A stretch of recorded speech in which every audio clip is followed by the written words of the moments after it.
আসল যে হোলি সেটা হলো রাম নামের হোলি। এই রাম নামের হোলি আমরা খেলি। এই রাম নামের হোলিতে আমাদের অনেক লাভ সুমরন। প্রত্যেক দিন হোলি খেলি।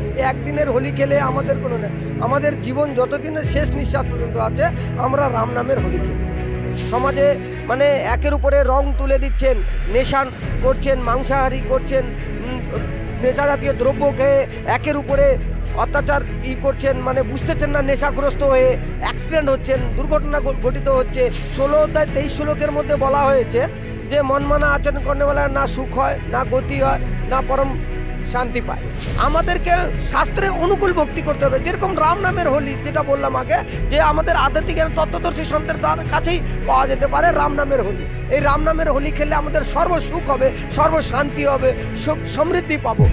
প্রহ্লাদকে আগুনে ফোড়ার পরে সে আমরা সব আনন্দ করি যে মানে খারাপের পরাজয় হয় এবং মানে ভালোর সেই জয় হয়। সেই জন্য আমরা দোল খেলা শুরু হয়েছিল। কিন্তু সেই সময় সেই থেকে এখন আস্তে আস্তে মানুষ সেটা ভুল পথে গিয়ে মানুষ এখন নেশা ভানের দিকে ঢুকে গেছে। হোলি মানে বোঝায় এখন সব নেশা, গাঁজা, সিদ্ধি, এছাড়া মানুষ এখন কিছু বোঝে না। আগে আমরা এরকম করতাম, কিন্তু এখন সেই সঠিক সৎভক্তি সন্ত রামপালজি মহারাজের এখন সান্নিধ্যে এসে সৎভক্তির ফলে এখন আমরা সঠিক রাস্তায় পৌঁছেছি। এর ফলে এখন আমরা ওইসব পুরানো সব হোলি ভেঙে দিয়ে এখন সৎভক্তির হোলি খেলি, রাম নামের হোলি খেলি।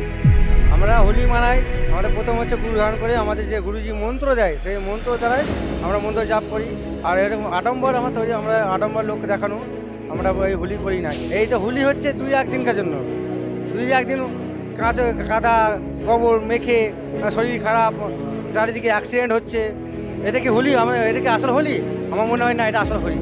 আসল হোলি হচ্ছে রাম নামে হোলি। যে গুরুজি মন্ত্র দিবে সেই মন্ত্র দ্বারাই সেই সঠিক ভক্তি অনুযায়ী নিয়ম অনুযায়ী থেকে ভক্তি করা, এটা হচ্ছে আসল হোলি।